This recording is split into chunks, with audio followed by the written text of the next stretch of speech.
Hey folks, and welcome back to Glenn and Adrian's Rock Talk. That's Adrian. And that's Glenn. And today we've got something of a mysterious band for you from Japan from the 70s. It started with a married couple, and they appeared on the Old Grey Whistle Test. Their name is the Sadistic Mika Band. And this is 1975. This is a band that was acclaimed as a rock and roll band, among other things, in the early 70s.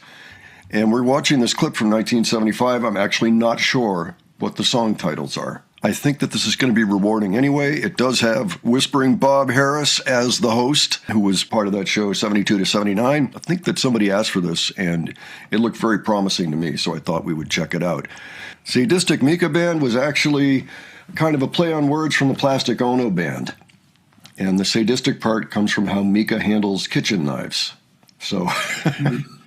So that's all I really know about this band at this point. They are acclaimed. They were a little bit glam rocky, and the little bit that I heard sounded very promising. It sounded like good music, so I thought we would check it out. There's about 8 minutes of clip here. I think it's going to be 2 songs, but I'm honestly not sure. Adrian, any thoughts on this before we get started? I don't know what to expect. This band from the 70s. It was highly classic rock. Yeah, classic Japanese rock band. Yeah. Thought that would be cool. We sometimes go back in time and look at the older Mexican rock bands and other countries as well. We figured, well, it's time. There's a lot of Japanese rock bands that we like, but they're all really from about the last 10 or 15 years. So this will be quite the throwback. All right, why don't we check this out and we will discuss afterwards. Alrighty. And time for us to see something of the other side of our world now through the music of the Sadistic Mika Band from Japan, the first of our guest bands on tonight's programme, here with 2 songs. The first from their new album Hot Menu. It's their 3rd LP, and appropriately enough, this number's called Time to Noodle.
Hello, that was called Time to Noodle. Next number is called Suki Suki Suki. Let's talk a little bit about what we've seen so far.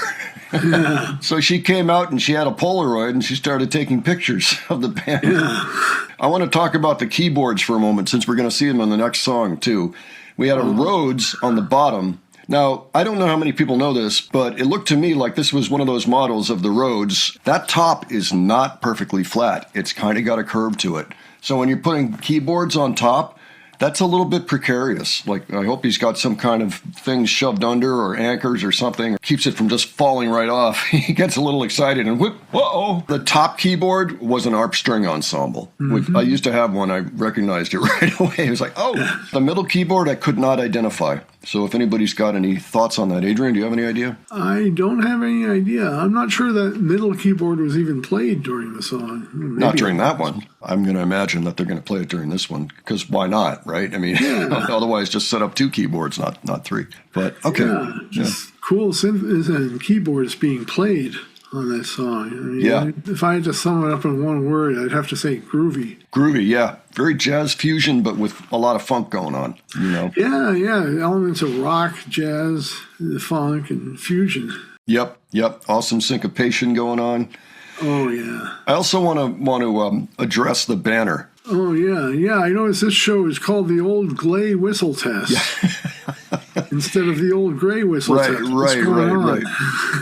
Yep, and a little bit of research tells me that this is probably a joke that the band was on. You know, this is 1975, so it's not the same time period as we live in today. So, I mean, that would have been maybe considered a little, racist, perhaps, if the band wasn't in on it. But my understanding, just from reading a little bit about this on Reddit and wherever I can find information, it sounds like the band was probably in on it and it was a joke. The other banners say Old Gray Whistle Test. You know, this is Bob Harris, so we know it's the right show and everything. All right, well, let's go ahead and check out Suki Suki Suki. All righty.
Music from the Sadistic Mika band.